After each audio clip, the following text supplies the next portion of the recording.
Structural Glazing Ltd are the market leader in the UK for structural silicone glazing. The company is based in Telford, Shropshire, where it was established over 20 years ago. With a 26,000 square feet production facility just 1 mile from the motorway network, this allows easy and efficient delivery of their glazing units to sites throughout the UK. Structural silicone glazing is the process of bonding silicone glazed units directly onto aluminium or steel carrier frames, which can then be hung directly onto the building. Mark Banks, Managing Director, explains. Generally, our customers send us free-issue glass, free-issue frames, and we would bond the two together for them. On the unitised line, we receive the units in kit form, all the component parts. The units would then be assembled, sent down the line, glazed, and off the line onto curing racks. And then they would be loaded into a sequence, into purpose-made toast rack stillages, which are double stackable on the wagon. So we would then send those to site in the correct order to be hung on the building. The main benefits of using a unitised system for the client is that they do not need to erect scaffolding. The units are installed off the floor slab, and the units incorporate the mullions and transoms. Instead of having to erect the grid on site and then glaze each unit individually, the whole unit, including the mullions and transoms, is hung up. With their large indoor facility, which boasts 2 overhead cranes and 1 gantry crane, each fitted with vacuum lifting equipment, Structural Glazing are able to effortlessly handle large units of glass up to 5 metres by 2 metres. And with production done away from the building site, units can be manufactured to the higher standards with rigorous quality control, saving their clients time and cost in terms of on-site installation, with no need for expensive and time-consuming scaffolding or grid work prior to glazing, as the units incorporate the mullions and transoms, so can be hung complete directly onto the building. Structural Glazing were the first and are still the only dedicated silicone application company working indoors in the UK. The story began in 1965 with John Richardson, who at that time was a representative for Tremco within sealant application. He then worked throughout the UK as a specialist in bridge tech joints. An opportunity arose to work with one of their regular sealant suppliers to move into the then emerging structural glazing industry, initially by developing their own window carrier frames and vents, and including developing a blast-resistant silicone glazed system using Dow Corning technology. Structural Glazing were one of the first companies in the UK to see the huge market potential of the unitised assembly market. Now they are working with all the key suppliers, including Schuco and Cornier, and more recently, quoting for Techno and Raynar.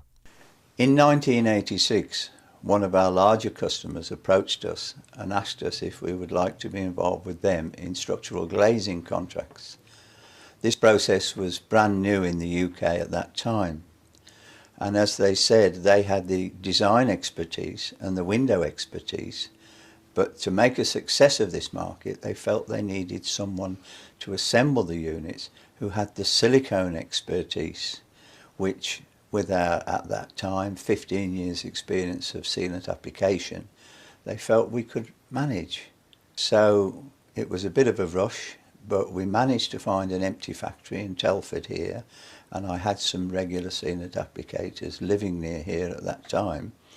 And so we opened a factory in 1986 and became the first and still the only dedicated silicone application company working indoors in the UK.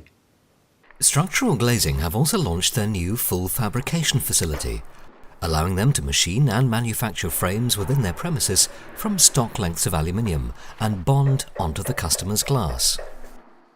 In designing this unitised production facility, we had 3 main considerations. The first is fairly obvious, the size of these units, a typical unit being 6 square metres and 280 kilograms. Clearly, moving something like this through the production line and onto site effectively posed some serious design challenges. The second consideration we had is really due to the nature of how they construct them on site. Basically, they need them in a strict sequence. So if you don't make an allowance for that in the production flow, it has serious impacts on your productivity levels. And finally, it's the old material control conundrum. A typical unit is made up of about 115 discrete components. So if you translate that into a contract, then in a fairly short space of time, we've got to move 80,000 components through the line in sequence, and if a part's missing, the line stops. Structural glazing work on a variety of projects, including the acclaimed Newcastle Library. Over the last 4 to 5 months, the company has completed 2 of its largest unitised jobs to date. Apsley House and Atlantic Quay No. 5, both in Glasgow, involved the manufacture of 1,300 units at an average of over 100 units a week. That's an impressive 16 a day.